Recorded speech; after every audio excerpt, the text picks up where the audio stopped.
learners. So in the past two videos we've been discussing about plea of necessity, and in the last video I had mentioned that I will discuss Gapsikova-Nagy-Morez project case in detail, and so this video is for discussing this particular case, and this case is very significant for our discussion and for this particular course, that is integrating environmental concerns in international investment law. So in this case, Gapsikova-Nagy-Morez case, there was a contention between Hungary and Slovakia. Initially, Hungary and Czechoslovakia had agreed to construct a dam. So in the Hungarian part was Nagy-Morez, and the Czechoslovakian part was that of Gapsikova. So therefore, the project was called as Gapsikova-Nagy-Morez project, and they wanted to construct and operate this particular dam primarily for the purpose of producing electricity and also for effective navigation of Danube river, and also to protect the areas near the banks from flooding. And there was a treaty that was concluded in the year 1977 for this particular purpose, and then eventually the work started. But Hungary in 1989, May 1989, suspended the work and later abandoned the work in October 1989. Later, Hungary and Czechoslovakia engaged in negotiation and worked out an alternative in 1991. But then we could see in 1992, Hungary rejected the treaty of 1977 itself. So at that particular point of time, Slovakia, as a successor of Czechoslovakia, had approached the ICJ in order to decide the question whether whether Hungary can reject the 1977 treaty and abandon this particular work. So this became the subject matter. So at this point of time, Hungary invoked the ground of the state of ecological necessity to justify abandoning the works relating to Gapsikova project. The reason being, Hungary stated that if it went ahead with the project and continued with the works, then that would very severely affect the environment and the drinking water resources in that particular vicinity of the project area. And for that particular aspect of protecting the environment and drinking resources, Hungary felt that it had to abandon the project. So this was a contention of Hungary, and we could see that Slovakia had sort of questioned Hungary's contention and rejected the existence of the state of ecological necessity. Slovakia stated that Hungary is presenting a very exaggerated, pessimistic view of the account. But from the Hungarian perspective, we could see Hungary had argued that if it went ahead with the project, then there was a problem with regard to upstream reservoirs, and it stated that there was also the risk of erosion when it comes to the riverbed downstream as well. So it sort of highlighted that there were many environmental problems. Hungary was arguing on the fact of environmental problems. Slovakia was rejecting the state of ecological necessity. So the court first, what ICJ did was, it first looked at the matter at hand, and it referred to an advisory opinion that was rendered by ICJ in the case of legality of threat or use of nuclear weapons, and it quoted a paragraph from that advisory opinion, and the court emphasized on the preservation of and protection of environment.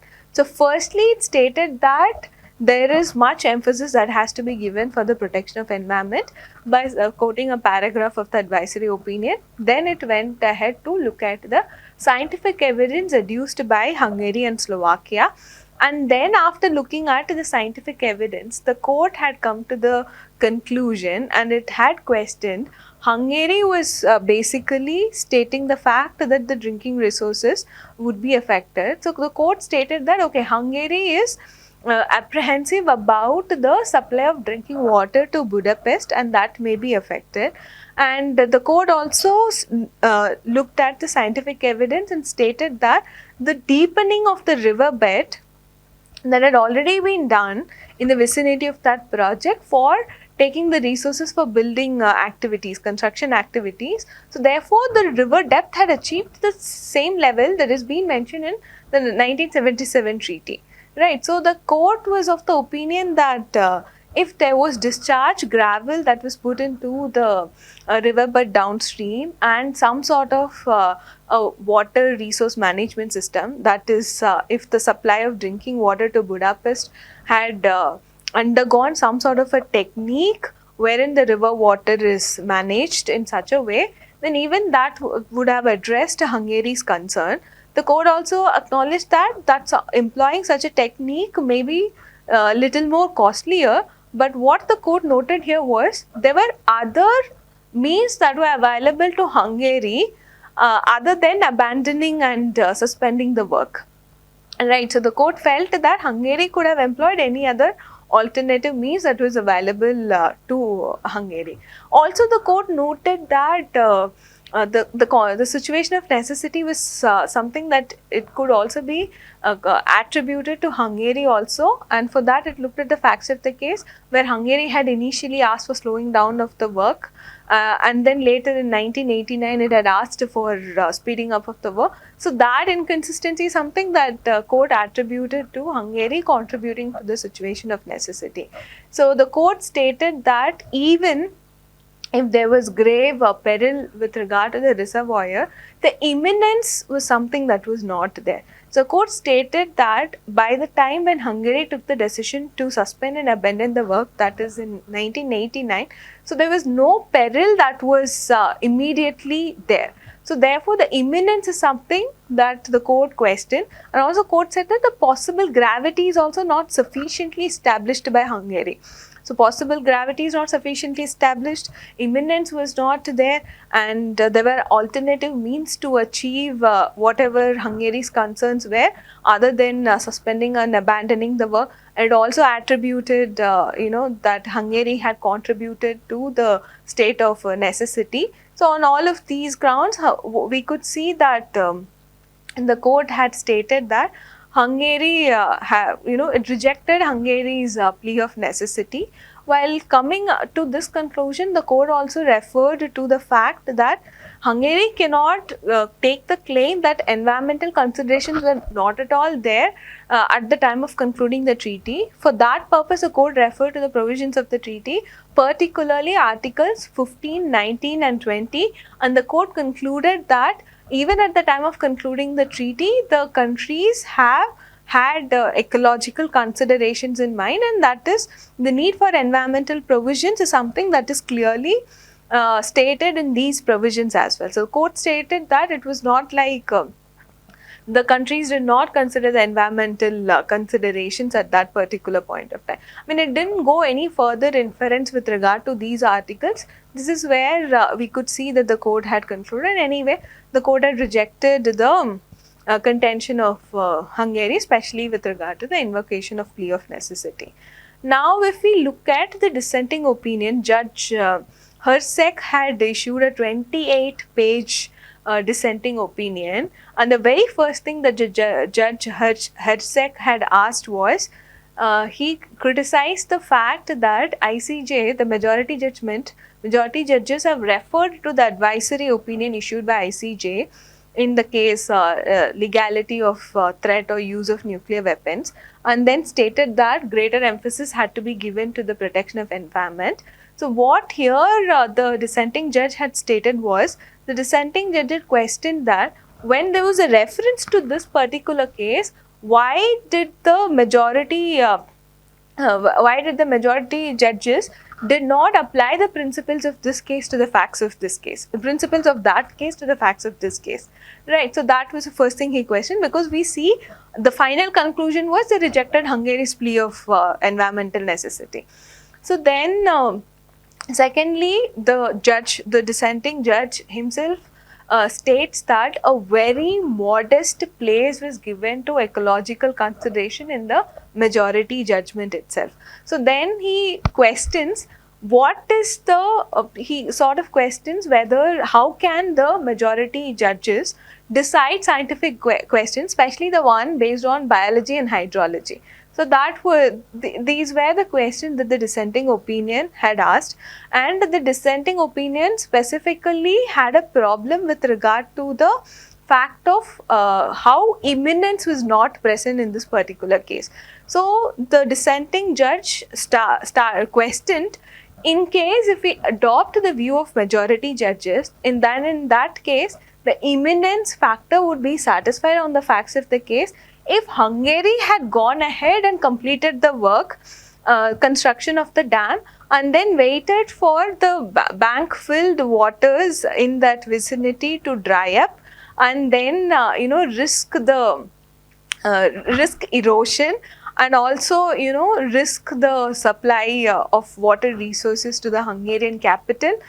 When that had happened, only then the imminence factor that was envisaged by the majority of the judges would be satisfied, and then the dissenting judge stated that states have an obligation to prevent peril, not only that of reparation. So therefore he sort of questioned the majority judgment in the context of their finding as that of lack of imminent peril on the facts of this particular case. Moreover, we could see this particular judge, the dissenting judge, also referred to the fact that the environmental provisions that were cited by the majority judges from the 1977 treaty itself, and stated that those environmental provisions could be outdated. Right. So, and the dissenting judge questioned that, okay, you looked at the presence of environmental provisions, but did you also look at whether they were effectively implemented? Having environmental provisions in the 1977 treaty is one, implementing those provisions at the time when the construction was going on was also an important factor. And the dissenting judge referred to one instance where 50 cubic meter discharge per second could be done in the old canal of Danube River. And he says the very fact this was mentioned states that certain biological, ecological considerations were not given weightage when they arrived at such a provision. So therefore, he stated that there was neglect of certain ecological consideration. So that should also be taken account of. Mere presence of environmental provision in the 1977 treaty does not mean that they were effectively implemented as well. Maybe if they were effectively implemented, some of the ecological risk could be mitigated. But he questioned that why didn't the majority judges look into the effective implementation of those environmental provisions? And the dissenting judge also referred to certain statements made by Czechoslovakian president, Czechoslovakian environment minister, who had made the statement to the effect that the 1977 treaty was outdated and that is something that required modification and amendments.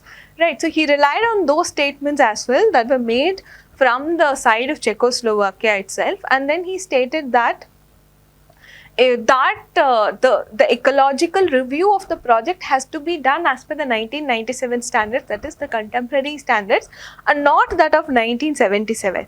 So here for sort of strengthening this argument of the dissenting judge, he refers to the advisory opinion rendered by ICJ in the case of legal consequences of states for continued presence of South Africa in Maniba in violating the Security Council resolution. So wherein the ICJ in its advisory opinion had stated that the interpretation should be done in the light of current jurisprudence, right? So that is something that the dissenting judge relied on, and therefore the ecological risk should be looked at from the 1997 standards and not 1977 standards. And he stated that in the earlier case that he referred to, there was a difference of 50-year period, and in this particular case he stated that it was merely 20-year period. But anyway, the environmental risk should be looked at from the 1997 standards and not the 1977 standard. So this is something that he looked at. Anyway, we could see that he was criticizing other judges for answering scientific question, but he had also relied on certain scientific evidence, especially from the Slovakia's documents. Ultimately, the point is he had come to the conclusion that there were certain environmental risks that had to be looked at and that had to be evaluated. He questioned the modest place that was given by the majority judges for looking at the environmental question. Specifically, he was questioning the fact that whenever such sort of an environmental concerns comes up, so he states that environmental concerns should preside over economic concerns. So he concludes his dissenting opinion with the legal principle in dubio pro natura, that is, when in doubt, in favor of nature. So this is something how he had concluded his dissenting opinion. So we looked at this case, and on the facts of the case, although the plea of environmental necessity was rejected, but this case is very relevant for integrating environmental concerns in international investment law, because we do a similar defense of necessity as a provision in the bilateral investment treaties as well. So then how can necessity plea can be invoked in the context of environment? For that, we can always refer to Gapsikova case, and maybe in an investment dispute, the host state could argue in the light of Gapsikova judgment and then take a plea of environmental necessity as well. So with that, we conclude this lecture on plea of necessities. So in this lecture, we looked at what is plea of necessity, the concept, and how it was applied in the past disputes involving environmental protection. In the next lecture, we will look at investment arbitrations and how the plea of necessity concept gets invoked in the context of investment arbitration. Right. Thank you.